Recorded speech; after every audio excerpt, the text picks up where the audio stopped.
Artist के लिए क्या यहाँ पे मतलब बेनिफिट होने वाला है, और क्या आर्टिस्ट यहाँ पे, कितने आर्टिस्ट और यहाँ पे दिखने वाले हैं सब लोग? महाराष्ट्र का हर उत्सव महा हो, और इसीलिए हमने इसको महा उत्सव कहा है। छत्रपति शिवाजी महाराज का इस महाराष्ट्र में कमाल के कलाकार हैं, और अलग अलग कलाकारों को यहाँ पे एक व्यासपीठ दिया जाएगा।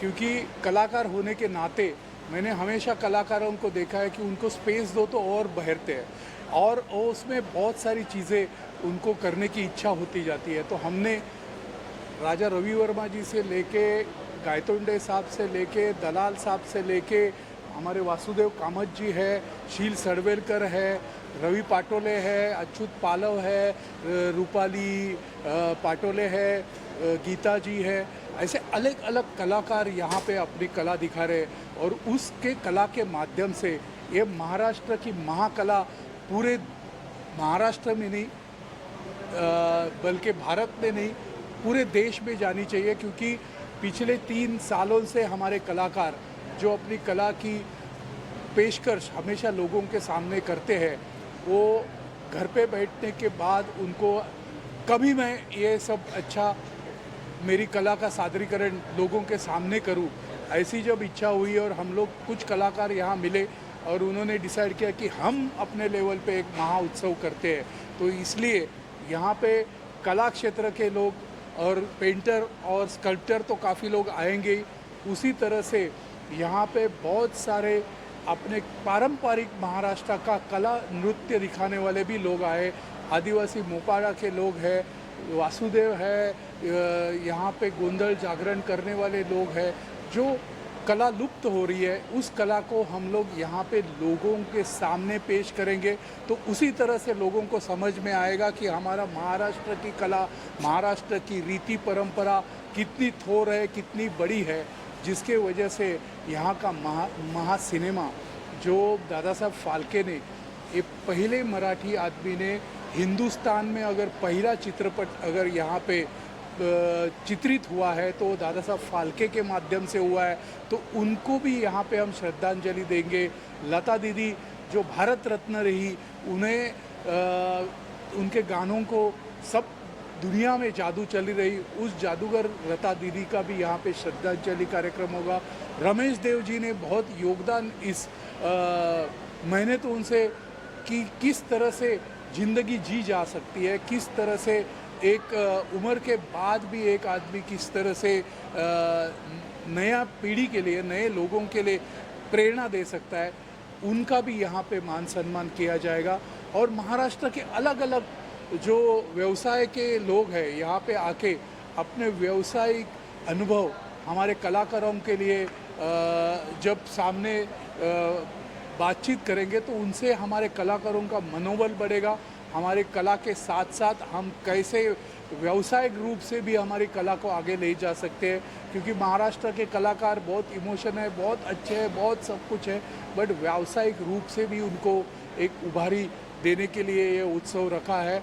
और उसी तरह से यहाँ पे एक बहुत ही बड़ा वर्ल्ड रिकॉर्ड होने जा रहा है, जो छत्रपति शिवाजी महाराज की 5000 बच्चे 5000 रूबिक क्यूब के माध्यम से एक बड़ा शिवाजी महाराज का पोर्ट्रेट साकार कर रहे हैं।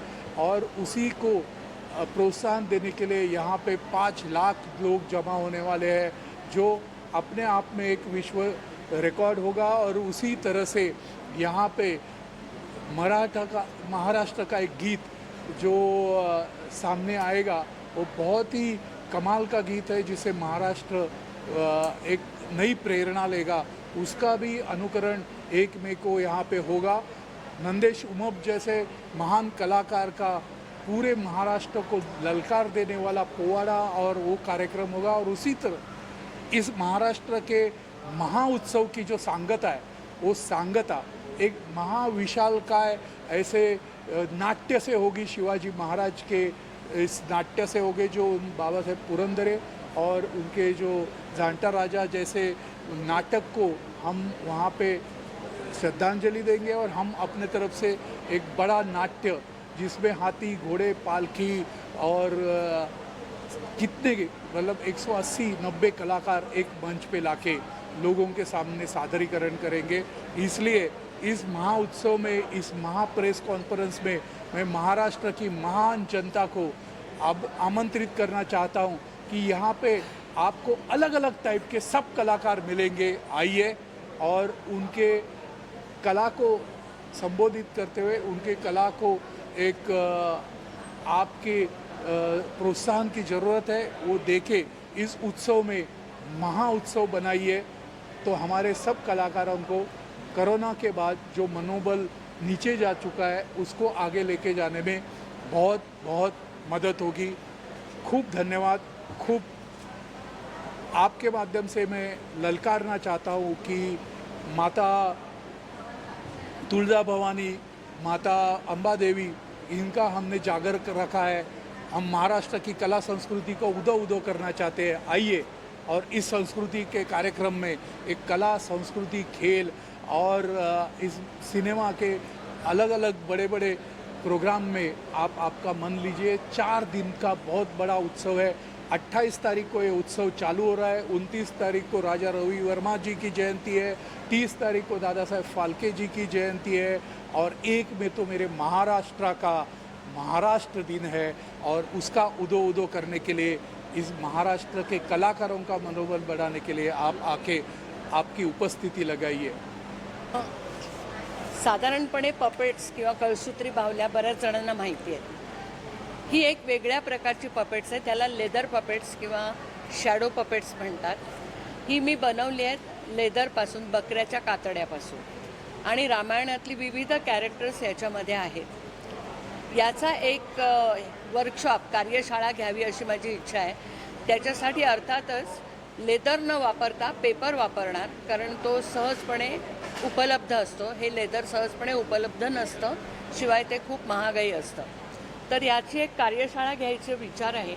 आणि दुसरं म्हणजे मी माझं स्पेशलायझेशन म्हणता येईल म्हणजे पपेट्स इन एज्युकेशन। कुठच्याही शिक्षणामध्ये पपेट्सचा कसा वापर करता येईल याबद्दलचं हे पुस्तक आहे। म्हणजे एन्व्हायरमेंट एज्युकेशन असो, प्रायमरी एज्युकेशन असो, लँग्वेज डेव्हलपमेंट असो किंवा इतर काहीही, तर त्या प्रत्येक हेल्थ एज्युकेशन याच्यासाठी कसं तुम्ही सिम्पल पपेट्स कशी बनवाल आणि त्यातून तुम्ही कसं शिक्षण द्याल मुलांना किंवा मोठ्यांनासुद्धा, तर ते या पुस्तकामध्ये, या पुस्तकाच्या 3 आवृत्त्या आलेल्या आहेत आणि हे इंग्लिशमध्ये पण अवेलेबल आहे, पण मराठी पुस्तक हे माझं आहे। तर हे पुस्तकसुद्धा उपलब्ध असेल, जर कुणाला हे घेऊन याच्यावर काही अभ्यास करायचा असेल किंवा काही करायचं असेल तर शिक्षकांना, मुलांना, डॉक्टर्सना, काउन्सिलर्सना सगळ्यांसाठी हे उपयुक्त असं हे आहे। माझं वाटेवरती काचा ग हे नाटक तुम्हाला माहीत असेल कदाचित, खूप गाजलं होतं। तर हे बाललैंगिक शोषणावरचं नाटक मी 2000 साली केलं होतं, प्रथमच या विषयाला हात घातला आणि त्याच्यामध्ये मी या छाया बाहुल्यांचा उपयोग केला होता की प्रत्यक्ष लैंगिक शोषणाचा भाग न दाखवता छाया बाहुल्यांमधून तो दाखवला होता आणि तो लोकांना खूप आवडला होता, भावला होता, कारण प्रथमच हा विषय मी लोकांसमोर मांडला होता। आता अभय आहे जे नाटक आहे ते त्याचाच पुढचा भाग आहे असं म्हणायला हरकत नाही। त्याच्यामध्ये मी पपेट्स नाही वापरले आहेत। हा 1 वुमन शो आहे आणि त्याच्यामध्ये पॉक्सो जो कायदा आहे, protection of children from sexual offences, त्याची माहिती, त्याच्याबद्दल आम्ही जागृती निर्माण करण्याचा प्रयत्न करतो। महाराष्ट्रभर त्याचे 110 प्रयोग झालेले आहेत आणि अजूनही शाळांमधून त्याला डिमांड आहे, NGOजमधून डिमांड आहे। तर त्याचा प्रयोग आहे, आम्ही कदाचित इथे करू, मुलांना बोलवून, मुलींना बोलवून त्यांना आम्ही दाखवू। तर हा जो महाउत्सव आहे त्याच्यासाठी माझ्या खूप खूप शुभेच्छा। नमस्कार, मी रंजना प्रभू खानोलकर। महाउत्सव 2022 महाराष्ट्राचा उत्सव आणि महाराष्ट्रातल्या 5 प्रांत आणि त्याचं जे एक संस्कृती आहे, त्याची जी एक परंपरा आहे, त्याचा हा उत्सव होणार आहे। ह्या संस्कृतीच्या निमित्ताने खाद्य संस्कृती घेऊन चव महाराष्ट्राची तुमच्यासाठी येत आहे। महाउत्सवामध्ये आपल्याला कोकण, विदर्भ, खानदेश, मराठवाडा, पश्चिम महाराष्ट्र अशा 5 प्रांतांचंच जे फूड आहे, जी चव आहे ती चाखायला मिळणार आहे आणि चव महाराष्ट्राची तुमच्यासाठी वेगवेगळ्या प्रकारचं जे खाद्यसंस्कृती आहे त्याचा आस्वाद तुम्हाला मिळणार आहे। तर तुम्ही सर्वांनी नक्की या उत्सवामध्ये सहभागी व्हावं। Thank you. सबसे पहले तो मैं खुद एक शिल्पकार हूँ, रूपाली पाटोले, और ये जो महा उत्सव की जो कॉन्सेप्ट है वो दादा के साथ हम मिलके हमने डेवलप की है। जैसे गौतम पाटोले जी है, मैं हूँ, गीता कैस्टिलिनो है, हम सभी कलाकारों ने एक साथ आके, जैसे हम दिवाली सेलिब्रेट करते हैं, होली सेलिब्रेट करते हैं, तो 1 मई जो महाराष्ट्र दिन सेलिब्रेट होता है, तो वो क्यों नहीं हम सब जो महाराष्ट्र, सिर्फ महाराष्ट्रियन नहीं बट महाराष्ट्र ने बहुत सारे दूसरे भाषिकों को भी एक साथ अपने पास लिया है। बहुत सारे लोग रहते हैं यहाँ पे। मुंबई नगरी जो ऐसी है जिन्होंने सबको इतनी आकर्षित है, सबको आकर्षित करती है मुंबई नगरी। तो यहाँ पे बहुत सारे लोग हैं, उनका जन्म हुआ है, यहाँ पे आके व्यवसाय कर रहे हैं, यहाँ पे आके अपनी जो कला है वो कला को बढ़ावा दे रहे हैं। तो ऐसे सभी लोग, अगर ये 46 एकड़ की जो लैंड है, यहाँ पे इतना बड़ा स्पेस है और यहाँ पे इतने सुंदर बहुत सारे, जैसे आज हम लोग जो ये महल में बैठे हैं, यहाँ पे प्रेम रतन धन पायो का शूटिंग हुआ था, यहाँ पे शनिवार वाड़ा है, ऐसे बहुत सारे सेट्स हैं। एनडी स्टूडियो ये फिल्म सेट्स के लिए फेमस है। तो ऐसी जगह पे हम लोग ये महा उत्सव की कल्पना हमने रची। जैसे हम सुला फेस्टिवल जाते हैं, रन फेस्टिवल जाते हैं, काला घोड़ा फेस्टिवल जाते हैं, तो ये बीकेसी में बहुत सारे फेस्टिवल्स होते रहते हैं, तो हम देखने के लिए बहुत लंबे जाते हैं। तो 1 मई को हमने तय किया है कि यहाँ पे आके हम लोग सभी महाराष्ट्र दिन सेलिब्रेट करें।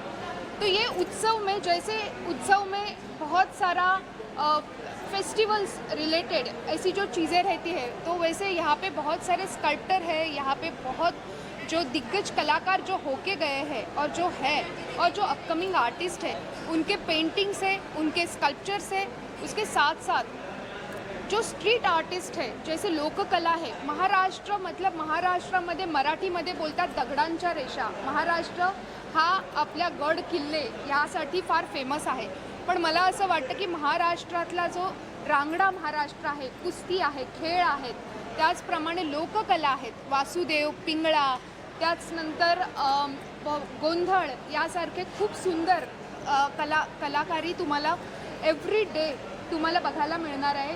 जो ज्योतिषी आहे, जो नंदी बैल आहे, म्हणजे महाराष्ट्रातलं जे कल्चर आहे, महाराष्ट्रातली जी चव आहे महाराष्ट्राची, ती तुम्हाला इथे चाकता येणार आहे। There are about, in Mahotsav, there are about 12,000 to 15,000 participants already, and we are expecting about at least 8 lakh people in the in next 4 days. We've been actually having all look of Maharashtra, basically art, culture. There is also philanthropy, thinking about all the different kinds of corporate social activities, as well as for social work from that point of view. A lot of NGOs are coming. Paramparik Karigar, that is the traditional artisans who are coming over, and they are coming from all over India, from Rajasthan, Bengal, Assam, Orissa, Maharashtra definitely. And these are the people who will be coming over here, and every day they're going to have demonstrations for students, for adults, for any age group basically. त्या महोत्सवात महाराष्ट्रातील जुने चित्रकार, दिग्गज चित्रकार Baburao painter, Abalal Rahman, Dinanath दलाल, कलामहर्षी राजा रवी वर्मा असे अनेक दिग्गज कलाकार, तसेच आंतरराष्ट्रीय चित्रकार आणि नवोदित चित्रकार या सगळ्यांचं खूप मोठ्या प्रमाणात प्रदर्शन होतं आहे। याच्यासोबत अनेक शिल्पकार असणार आहेत। त्याच्यात भगवान रामपुरे सर आहेत, प्रमोद कांबळे आहेत, या सगळ्यांची शिल्प इथे येणार आहेत। 500 ते 600 चित्रांवरून अधिक चित्र आणि 100हून अधिक शिल्प या प्रदर्शनात मांडण्यात येणार आहेत। तर त्याच्यात दीनानाथ दलालांची 116हून अधिक चित्र, म्हणजे त्यांचे ते फ्रेम्स असणार आहेत, ओल्ड मास्टरचं कलेक्शन असणार आहे। याच्यासोबत जुनी भांडी असणार आहेत आणि काही शस्त्र असतील, काही जुन्या मूर्ती असतील, हे सगळे एका वेळेस एवढ्या मोठ्या स्वरूपात महाराष्ट्रात पहिल्यांदाच अशा प्रमाणात होत आहे की एवढ्या सगळ्या जागेचा उपयोग करून अशा सगळ्या गोष्टी मांडल्या जाणार आहेत। सर्व लोकांसाठी 4 दिवसासाठी हे प्रदर्शन असणार आहे। तर सगळ्यांनी याचा आस्वाद घ्यावा आणि जास्तीत जास्त लोकांनी इथं व्हिजिट करावी आणि ते सगळ्या गोष्टी पाहाव्यात।